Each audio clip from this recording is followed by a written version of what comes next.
biru ya. Iya please, pasti perjuangan kita selama 3 tahun nggak akan sia-sia. Kita kan paling keren, kita paling ambis dan juga paling pintar. Kita harus keterima. Bisa, kita pasti keterima. Tinggal 1 menit.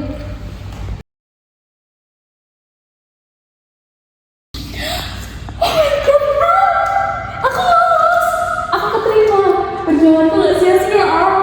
Selamat ya Nat. Kamu juga dong. Kamu udah buka omongannya kan?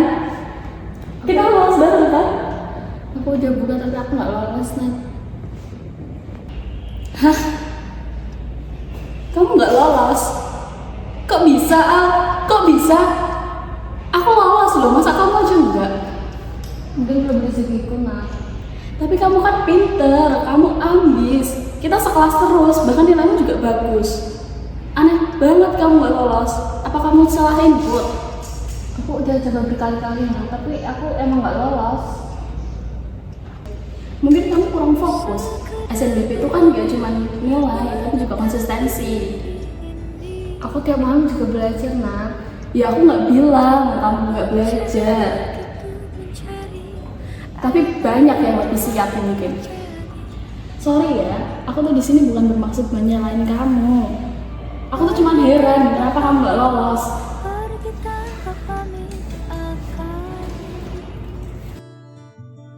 Kesana kemari tanpa arah serta ratusan makian, kembali pulang untuk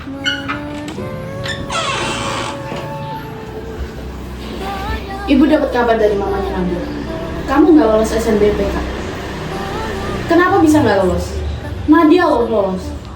Ibu sama bapak udah kerja capek-capek, banting tulang cuma buat sekolahin kamu, biayain kamu les. Kenapa bisa nggak lolos? Kenapa?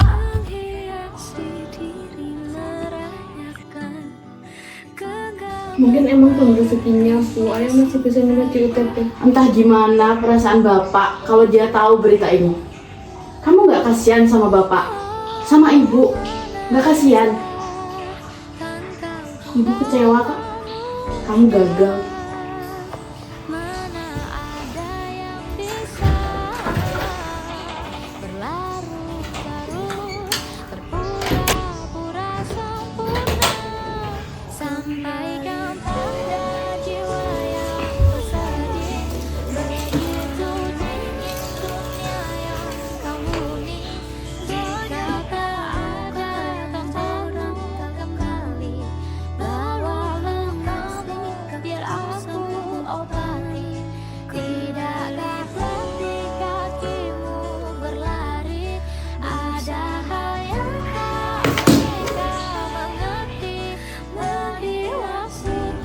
Sorry ya, aku tuh di sini bukan bermaksud menyalahin kamu. Kamu nggak kasihan sama bapak, sama ibu, nggak kasihan. Ibu kecewa kok. Kamu gagal.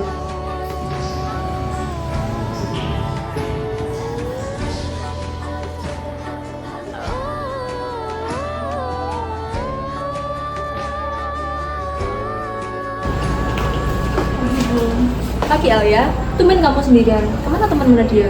Nadia udah duluan ke kelas. Tetap semangat ya, ibu tahu kamu sudah berusaha. Tapi Tuhan pengen kamu buat belajar lebih lagi.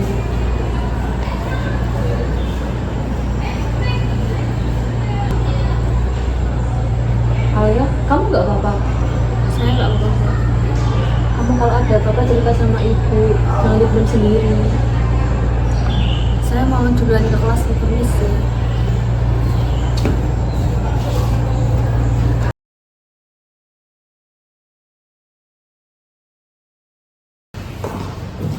Selamat pagi Bu Rika. Selamat pagi Gita.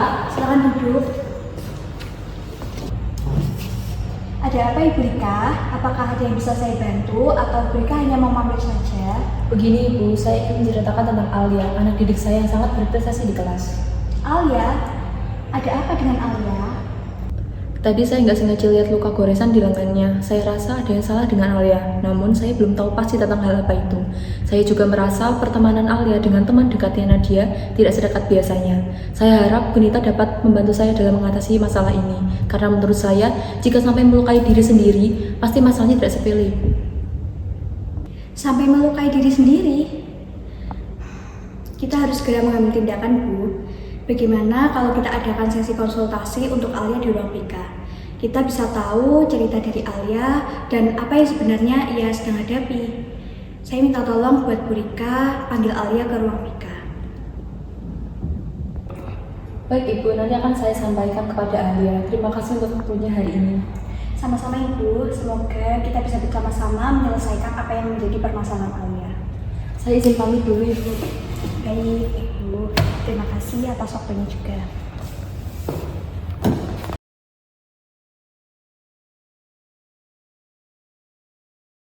Kamu nggak kasihan sama bapak? Sama ibu? Nggak kasihan? Aku tuh cuma heran, kenapa kamu nggak lolos? Kenapa? Alia? Bisa ikut Ibu sebentar nggak?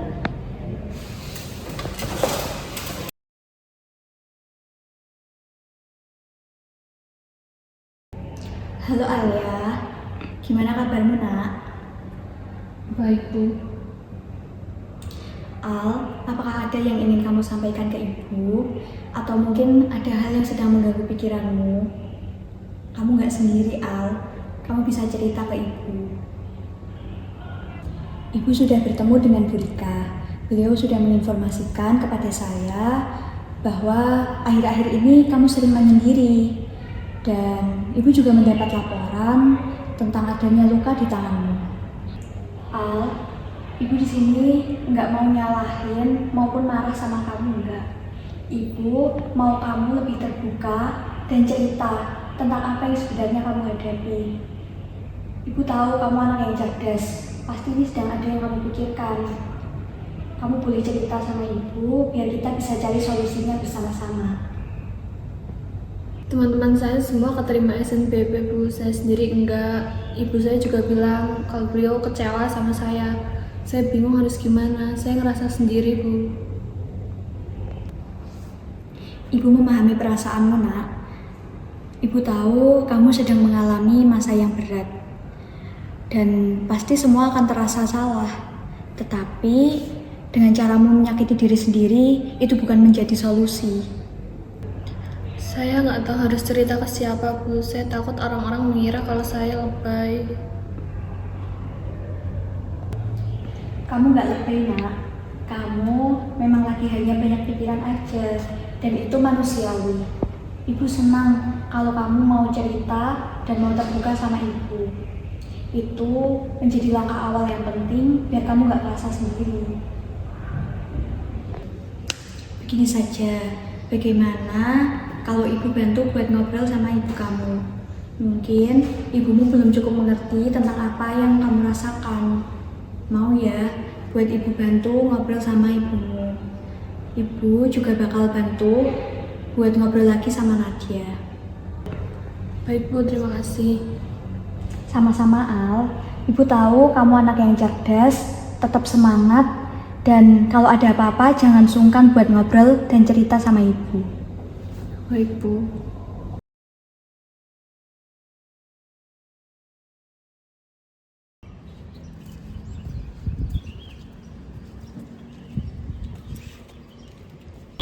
Selamat siang Bunita, ini ibunya Alia dan ibu ini Bunita.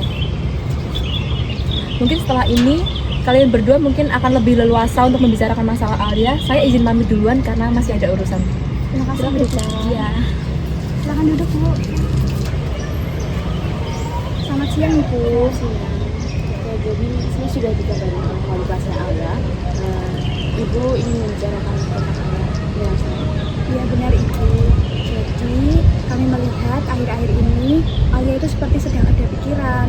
Bahkan ia seperti terlihat sedang mengalami tekanan emosional. Dan ada juga tanda-tanda dia menyakiti dirinya sendiri. menyakiti diri sendiri. Alia di rumah diam saja, Ibu. Dia tidak bilang apa-apa ke saya. Hal itu sering terjadi pada anak yang kurang bisa merasa terbuka di rumah. Alia bilang dia merasa gagal karena tidak lolos SNBP dan dia takut sekali mengecewakan kedua orang tuanya. Saya memang sempat marah waktu tahu Alia tidak lolos SNBP. Tapi mau bagaimana lagi, Bu? Saya cuma ingin dia berhasil. Saya paham, setiap orang tua pasti ingin anaknya berhasil, ingin anaknya sukses. Tetapi anak juga perlu tahu bahwa cinta orang tua itu tidak bergantung pada hasil. Dan justru saat-saat seperti ini, saat dia gagal, saat dimana dia butuh sekali dukungan dan kekuatan dari orang tuanya, itu akan jauh lebih menguatkan kondisinya sekarang. Saya kangen, mungkin saya yang paling tua sekali. Tidak apa-apa, Bu. Yang terpenting sekarang Ibu sudah mau mendengar. Dan saya minta tolong kalau bisa malam ini coba Ibu pelan-pelan bilang ke Alia bahwa Ibu bangga atas semua hasil yang telah diraih oleh Alia. Baik, Bu. Saya akan mencoba memperbaiki semuanya malam ini. Terima kasih atas bantuan dan kepedulian Ibu. Sama-sama, Bu. Kami pihak sekolah hanya bisa mendampingi, tetapi peran utama tetap ada di rumah. Terima kasih juga Ibu sudah mau datang ke sini dan terbuka untuk bersama-sama menyelesaikan permasalahan Alia.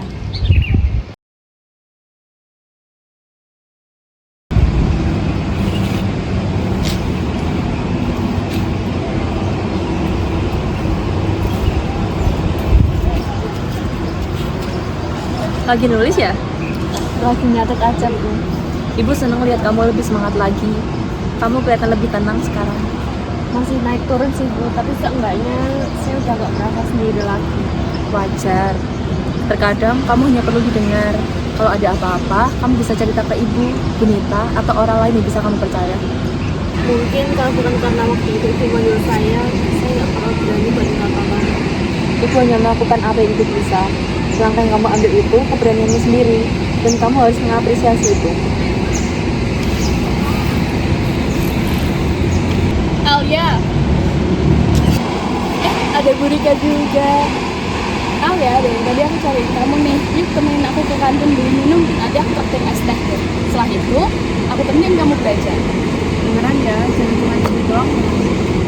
Iya, serius. Ayo cepetan, keburu jajanannya habis. Yuk pamit ke Burika. Yuk.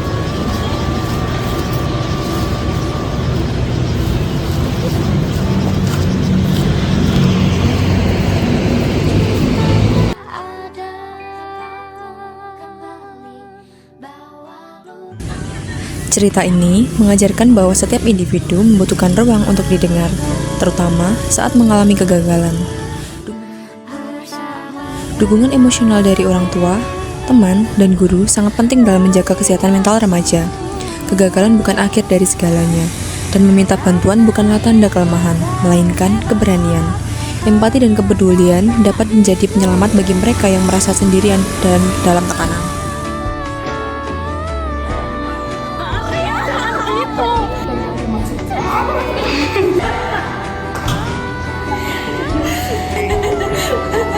Siapa memukuli Alia? Yo.